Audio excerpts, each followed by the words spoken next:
เอาสบายดีเนาะข้าพเจ้าชื่อท้าวสิงโกแกวิไลเกณฑ์วันนี้สิมาแก้บทพักในวิชาแสงเลขาอยู่ในข้อที่3เนาะเอามาเบิ่งคำถามจงคิดไล่รวมยาวโคงเงาผูกย้วยของหน่วยโลกที่ถือตาเวนเมียงไซหูวาเส้นผ่ากลางของตาเวนเกือบเท่า109เชือกเส้นผ่ากลางของหน่วยโลกและตาเวนห่างกันห่างจากกันแม่น15คูณ10กำลัง4กิโลเมตรนับจากมิตรใจกลางของพวกเขาเข้ามาเบิ่งรูปแต้มนี่เลยเนาะเขาเองใส่รูปแต้มนี่จะเป็นดวงตาเวนและนี่คือหน่วยโลกเมื่อแสงเคลื่อนที่จากดวงตาเวนแล้วกระทบใส่หน่วยโลกจะเกิดมีเงาก็คือเงาจุดนี้เราจะเป็นเงาซึ่งเขาให้รู้ว่าเส้นผ่ากลางของดวงตาเวนก็คือจุด A หา A ขีดแม้นเท่ากับ109เทื่อของเส้นผ่ากลางของหน่วยโลกเนาะก็คือตัวนี้เนาะจะได้ A ขีดเท่ากับ109เทื่อของ B ขีดแล้วเขายังให้เขารู้ว่าเส้นคือระยะห่างแต่ดวงตาเวนหาหน่วยโลกก็คือเส้นของ AB นี่เนาะเราจะได้ AB เท่ากับ15คูณ10กำลัง4กิโลเมตรแล้วเขาให้เราสอบหาเงาที่เกิดจากหน่วยโลกก็คือเงาแต่จุด O หาจุด B นะคือเงาที่เราต้องการสอบหาแล้วเขาจะมาแต่งรูปอีกเชิญนึงเพื่อให้เราเบิ่งสบายขึ้นเนาะซึ่งคอย A ขีดเป็นเส้นผ่ากลางของดวงตาเวนแล้วให้ B ขีดเป็นเส้นผ่ากลางของหน่วยโลกเมื่อดวงตาเวนกระทบใส่ในโลกแล้วจะเกิดมีเงาอยู่จุด O เนาะจุด O หา B นั่นก็คือเงาของหน่วยโลกเนาะเขาจะมานำใส่หลักเกณฑ์ตาแรกเลยเนาะจากรูปนี้ซึ่งเราหูว่านิยามจากหลักเกณฑ์ตาแรกแม่น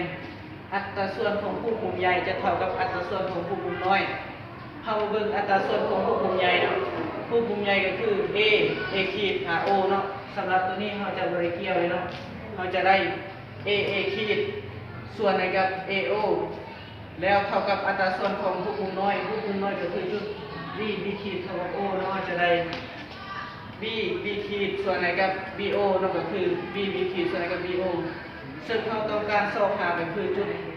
OB เนาะเขาจะทอนเอา OB ได้ OA คู่ในกับ BB ขีดส่วนในกับ AA ขีดซึ่งเขามาเบิ่งอยู่ในนี้เนาะจุด OA คือจุดนี้เนาะจุด OA ซึ่งเราพูดว่าจุด OA แม่นเท่ากับจุด AB มาบวกให้กับจุด BO เนาะมันจะได้ซึ่งเขายังพูดว่าจุด A ขีดเท่ากับ109เทื่อของ B ขีดเนาะคือการเทียบเขียนออกมานี่เนาะ A ขีดเท่ากับ109เทื่อของ B ขีดแล้ว O A ยังเท่ากับ AB บวกให้กับ BO จากนี้เรามาทอนเอา BO คือเก่าเนาะซึ่งบนใดมี AO เขาจะเอา AB บวกให้กับ BO แทนใส่เนาะเขาจะได้ AB บวกให้กับ BO คูณให้กับ